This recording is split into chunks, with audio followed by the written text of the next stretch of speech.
Le Venezuela détient les plus grandes réserves de pétrole au monde, c'est vrai. Mais ce pétrole, en grande majorité extra lourd, reste largement sous-exploité. Voici pourquoi.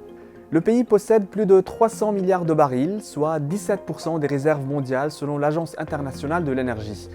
Et pourtant, en 25 ans, sa production est passée de 3,5 millions de barils par jour à environ 1 million aujourd'hui.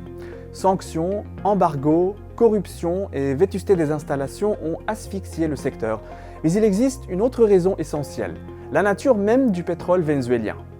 La majorité de ce pétrole est très lourd, visqueux et sulfuré, presque comme une huile épaisse, voire comme du bitume. A l'inverse, le pétrole léger est fluide, peu dense et facile à transformer en essence, diesel ou kérosène.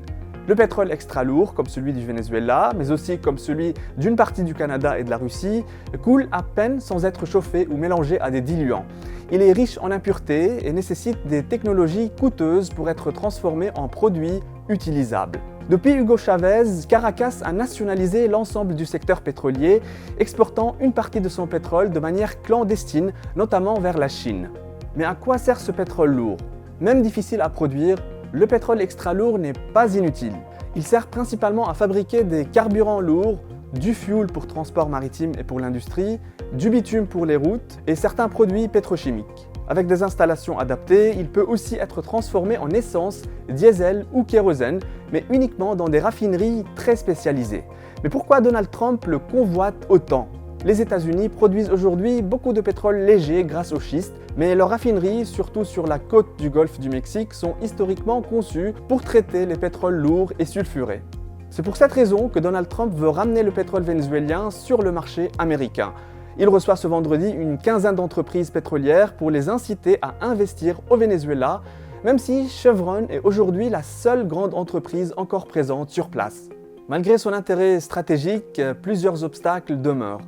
Coûts colossaux pour remettre en état puits, pipelines et raffineries, sanctions et instabilité politique, elles rendent les contrats et les financements incertains, risques géopolitiques élevés avec un éventuel regain de tension dans la région. En résumé, le Venezuela possède un pétrole immense, mais lourd, complexe à exploiter et cher à raffiner. Pour des pays comme les États-Unis, il représente une ressource stratégique adaptée à leur raffinerie. Pour beaucoup d'autres pays et investisseurs, le risque reste trop élevé.